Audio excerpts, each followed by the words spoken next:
और ब्रेक के बाद एक बार फिर से स्वागत है आप सभी का। सीधा रुख करेंगे बड़ी खबर का, जो कि आज जिस पर आज हम सभी की नजर रही है। कांग्रेस नेता राहुल गांधी को आज 2 साल की सजा कोर्ट की तरफ से सुनाई गई है। मानहानि केस में सजा का यह ऐलान कोर्ट ने किया है।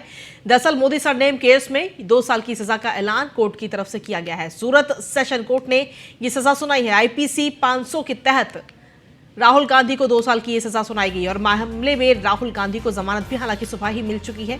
15,000 के निजी मुचलके पर यह जमानत राहुल गांधी को आज मिली है। और वहीं राहुल गांधी को अरविंद केजरीवाल का सपोर्ट भी मिल रहा है। दिल्ली के मुख्यमंत्री अरविंद केजरीवाल ने ट्वीट करके लिखा है कि गैर बीजेपी नेताओं और पार्टियों को खत्म करने की साजिश हो रही है। कांग्रेस से हमारे मतभेद, मगर मुकदमे में फंसाना ठीक नहीं है।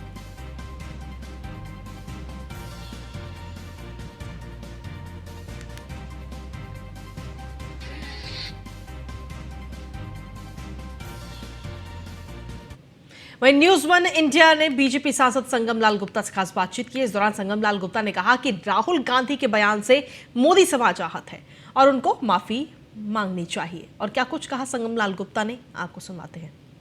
2019 में चुनावी जनसभा के दौरान राहुल गांधी ने प्रधानमंत्री के सरनेम को लेकर एक आपत्तिजनक बयान दिया था, जिसके बाद उन पर मानहानि का केस हुआ था। आज कोर्ट में सुनवाई हुई और उन्हें 2 साल की सजा भी मिली, हालांकि उन्हें जमानत मिल गई। हमारे साथ बातचीत करने के लिए बीजेपी सांसद संगम लाल गुप्ता जी हैं।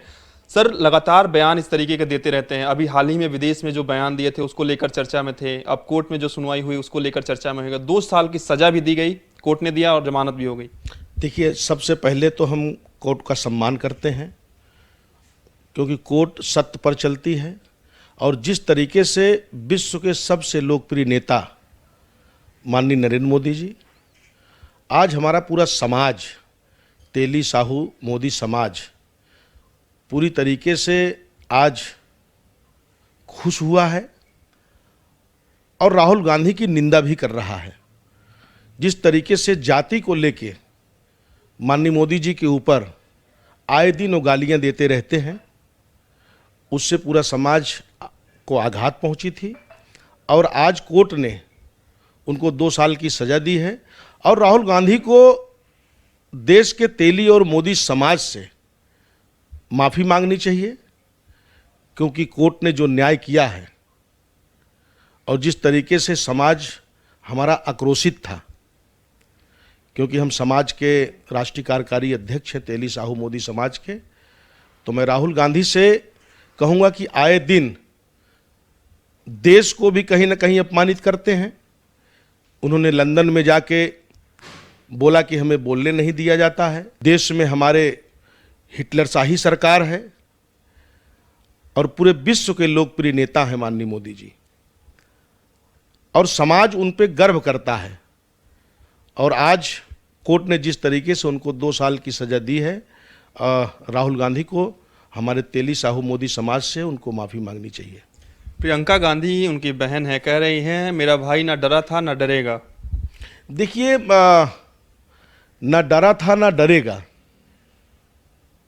प्रियंका गांधी जो कह रही हैं, मगर जो देश का अपमान कर रहे हैं और तेली साहू मोदी समाज का जो अपमान कर रहे हैं, तो देश के तेली साहू मोदी समाज में आक्रोश है। और उसको देखते हुए राहुल गांधी को और कांग्रेस पार्टी को माफ़ी मांगनी चाहिए। मैं कांग्रेस पार्टी को और राहुल गांधी की घोर निंदा करता हूं। धन्यवाद सर। तो थे हमारे साथ बीजेपी सांसद संगम लाल गुप्ता जी, जिनका साफ तौर पे कहना है कि जो चर्चा सदन में होनी चाहिए वो कहीं ना कहीं राहुल गांधी लंदन में जाकर कर रहे हैं। निश्चित रूप से जो बातें उन्होंने कही है वो आपत्तिजनक है और उनको लेकर उनको माफी मांगनी चाहिए। राम त्रिपाठी के साथ पीयूष तिवारी, नई दिल्ली। वहीं दिल्ली के जहांगीरपुर इलाके में ज्ञान अखाड़े में शहीदी दिवस आज मनाया गया। इस मौके पर क्षेत्र के निगम पार्षद अजीत यादव, अखिल भारतीय मजदूर मोर्चा के सत्यवान पवार और वीर वाल्मीकि योद्धा समिति के राष्ट्रीय अध्यक्ष अनिल बागड़ी और अन्य कई साथी मौजूद रहे। इस दौरान चल रहे ज्ञान अखाड़े की कमान सचिन नाम के युवा को अखाड़े के खलीफा ज्ञान पहलवान ने सौंपी। दिल्ली के जहांगीरपुरी इलाके में ज्ञान अखाड़े में शहीदी दिवस मनाया गया। इस मौके पर क्षेत्र के निगम पार्षद अजीत यादव, अखिल भारतीय मजदूर मोर्चा के सत्यवान पवार और वीर वाल्मीकि योद्धा समिति के राष्ट्रीय अध्यक्ष अनिल बागड़ी और अन्य कई साथी मौजूद रहे।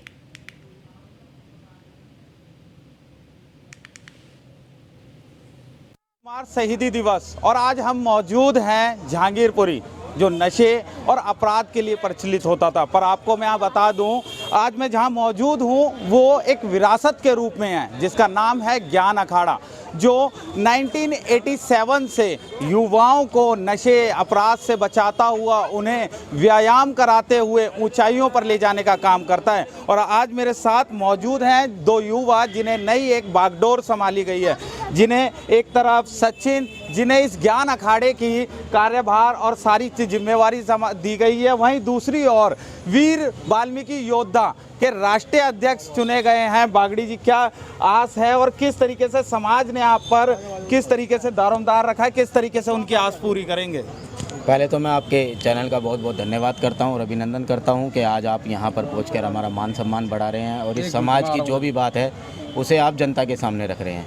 और आज जो सबसे बड़ा खुशी का दिन हमारे लिए ये है कि जैसा कि आपने बताया 1987 से ये ज्ञान अखाड़ा जो था ये बहुत प्रचलित है और बहुत से योद्धा यहाँ से निकल के कोई राष्ट्रीय लेवल पे, कोई भारत लेवल पे, कोई केसरी लेवल पे पहुँचे हैं।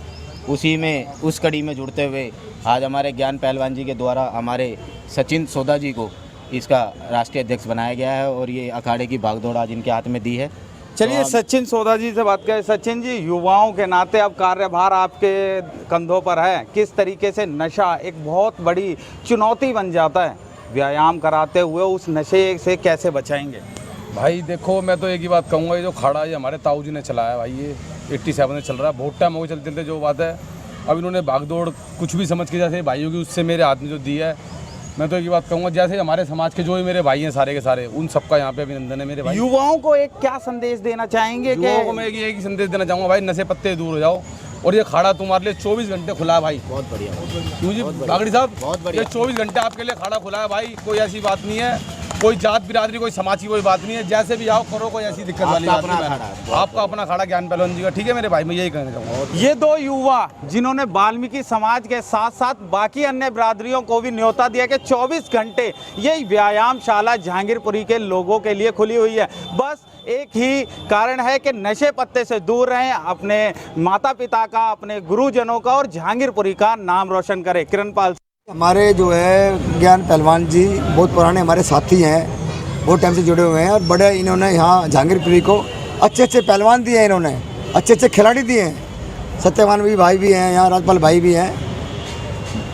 मैं निगम में अभी यहाँ चुन के आया हूँ इस क्षेत्र से, मैं इनके साथ बैठ के बात करूँगा, जो हमसे होगा एमसीडी के थ्रू हम करवाने की कोशिश करेंगे, काम करेंगे। हमारे जो वहीं आपसी रंजिश को लेकर गोली मारने वाले 2 शातिर फरार आरोपियों को रोहिणी जिला स्पेशल स्टाफ की टीम ने गिरफ्तार किया है।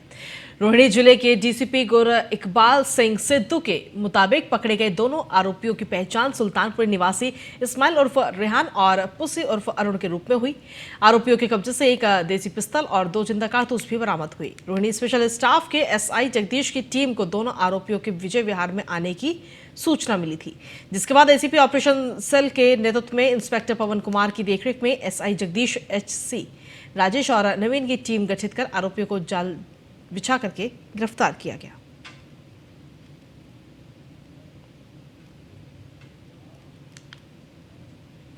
सदर बाजार की फीलिंग आंदोलन मंच पर फेडरेशन ऑफ सदर बाजार ट्रेडर्स एसोसिएशन के चेयरमैन परमजीत सिंह पम्मा, अध्यक्ष राकेश यादव के साथ सैकड़ों व्यापारियों ने अमर शहीद क्रांतिकारी भगत सिंह, राजगुरु जी सुखदेव को उनके बलिदान दिवस के उपलक्ष्य पर श्रद्धांजलि देकर आंदोलन की शुरुआत की। उनका कहना है कि जब तक सील हुई दुकानें नहीं खुल जाती तब तक आंदोलन जारी रहेगा। इस अवसर पर परमजीत सिंह पम्मा और राकेश यादव ने कहा कि बड़े दुख की बात है, आजादी के इतने समय बाद भी भ्रष्टाचार का बोलबाला है, जबकि भगत सिंह, राजगुरु सुखदेव जी ने देश को आजादी दिलाने के लिए अपनी जान की परवाह नहीं की। अंग्रेजों से तो हमें आजादी मिल गई, मगर भ्रष्ट अधिकारियों ने उनकी जगह ले ली और इसी कारण आम जनता को आए दिन किसी न किसी दिक्कतों का सामना करना पड़ता है।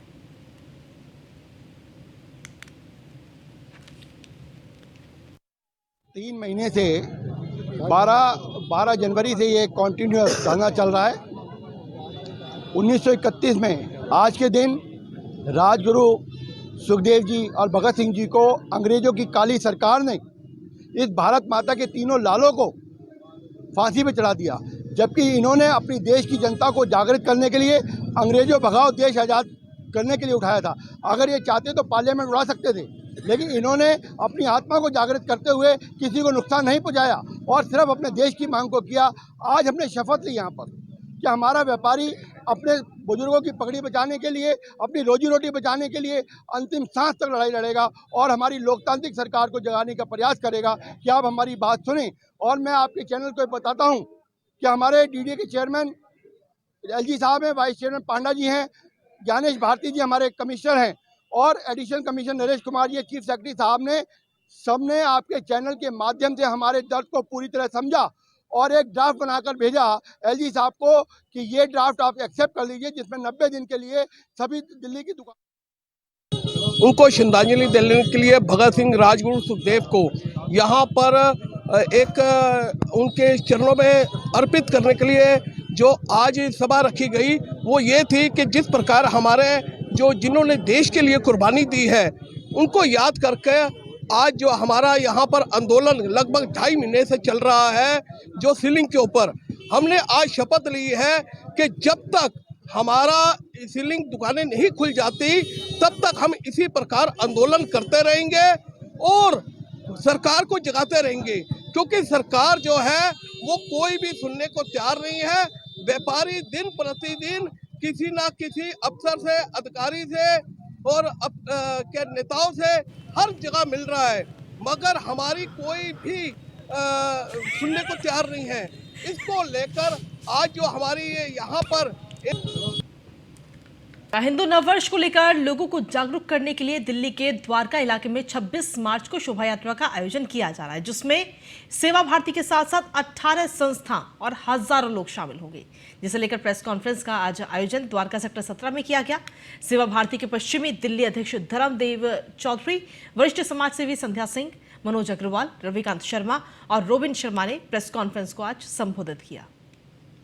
लेकिन हम जो कि 9 वर्ष व्रत से शुरू करते हैं, आप सोचिए दोनों में डिफरेंस कितने हैं।